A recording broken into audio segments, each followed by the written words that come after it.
In this video, we're going to be focusing on how to draw short white fur using a small section of this white poodle that I'm currently working on. Now at the end of this video, I'm also going to have a top tip for getting your outline onto your white paper. This is a really important part of the process to make sure that that outline process does not contaminate any of that lovely white clean background. So that's going to be at the end of this tutorial. But first off, my first tip when drawing white fur, regardless of the paper colour that you're working on, is white fur is never truly white. If you look at the white of the paper here and then the brightest part of the fur, whatever subject you're working on, unless that photo is really overexposed, the white fur is always going to have a shade to it. It's not going to be pure white.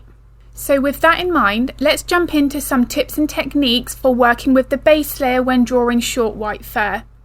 Now, as you can see here, I am being very careful with where I'm putting my lights and my darks. I don't want to make my base layer too dark, and that is my first biggest tip that I could give anybody, regardless of the paper colour, but more so especially on white paper.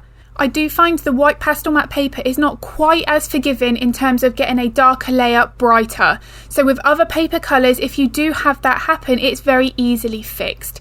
But with something like this, when you're working with white fur, I do find that that dark base layer will always still slightly show through. So for me, I want to be working a little differently and start putting down some lighter colours first and then building my shadows from there. Now, of course, that is going to vary from photo to photo, but for this here, because it's such short fur on the face, there are so many subtle variations between the highlights and the shadows. I wanted to make sure that I had all of my tonal values accurate. Before we move on to the detailed layers and how best to approach those, if the tips and techniques that I've shared so far have been useful, I would really appreciate it if you could give the video a thumbs up, because it really does help. And don't forget to hit the subscribe and the bell button if you do want to get notified of future content. So my first tip when working on the fur detail is break it up into individual layers and focus on the fur direction, the fur length and the fur thickness. Now this is going to vary depending on many factors. The length of the pencil lead, where you're holding it on the barrel, the technique with how you're holding and moving the pencil itself, all of these things come into play. Now what you'll see here is at times I'm holding pencils up to the camera, I'm pointing at where I'm working on, and that's because this is all available on Patreon as a real-time tutorial. I'm explaining what I'm doing with every little detail that I add. So if that is of interest, I will link my Patreon in the description below. Part 1 of this white poodle, which is the face, is already live on Patreon. Part 2 is also live where we're focusing on the ears, but by the end of this month the entire portrait will be available for a full-length tutorial. Because this is all in real time, I upload it in manageable chunks so that it's then easier for members who are wanting to draw along. And with that you also get the reference photo line art and you get a colour swatch so you can see exactly what type of colours are required for the base layers, and then also the full material list. So every single pencil, every single pan pastel base layer colour I used, all of that is included on Patreon. So now I started working on the muzzle area and the bridge of the nose. Now my first tip when on this area, regardless of the fur colour, is do pay attention to the fur direction. Now I have a video here on YouTube and it's my top tips for drawing realistic fur in pastels. If that's of interest, I'll link that below. But there I really do show the importance of getting this accurate. Across the bridge of the nose, the fur direction is going to shift, so I want to make sure that I've captured that as closely as I can to that reference photo.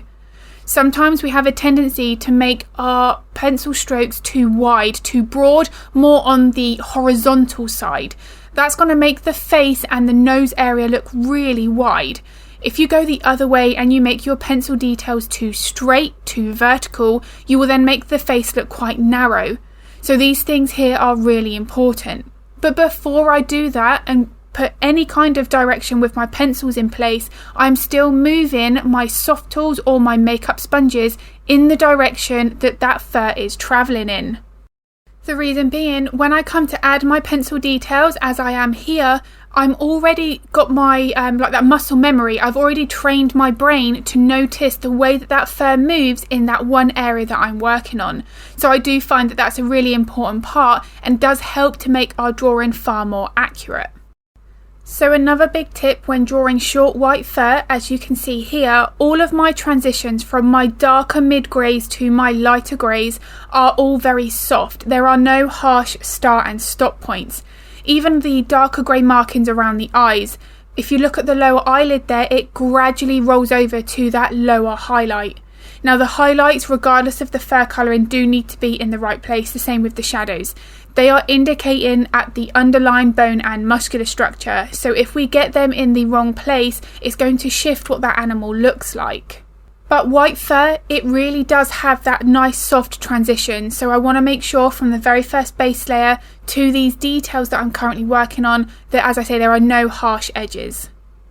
So at the beginning of this video, I mentioned that I was going to share some tips on how to keep the white paper clean when you're transferring your outline onto your Pastelmat paper. Now the very first thing is to make sure that your transfer paper is taped in place. If it's being able to move around, it's going to catch the tooth of the paper and put marks where they're not needed. So because I wanted to share some of the tips and techniques for keeping your paper clean for my Patreon members, I have decided for this to use the line art, which this is what's provided on the Patreon version. So my second biggest tip here is notice how my index finger on my left hand is the only bit that's in contact with the paper. And what's important is where I've decided to put my finger is near the nose, where it's one of the darker parts of the portrait. I don't want to then put my fingerprint and transfer that onto an area of the white fur that might then potentially be harder to cover up. So my third and final tip is when you are starting on the drawing with any element, any area, is use a kneaded putty eraser and lightly dab at those transfer lines. You don't want to completely erase them, but you do want to make them lighter. The reason being, when you overlap your lighter pencils on top, it does have a tendency for these darker transfer lines to show through. Now this is something that I only notice when working on the white paper. Any other Pastelmat colour, it doesn't cause a problem. But when you're working on white paper here, these lines showing through your white fur can be very, very frustrating. So those would be my 3 top tips for keeping your white fur and the white paper nice and clean. And as I mentioned earlier, this here is a work in progress photo showing you where we got up to in part 2 of the Patreon tutorial. So if this is of interest and you'd like to see all of this in real time, I will link that in the description below. If you have any art related questions, pop them in the comments below because I'm more than happy to help if I can.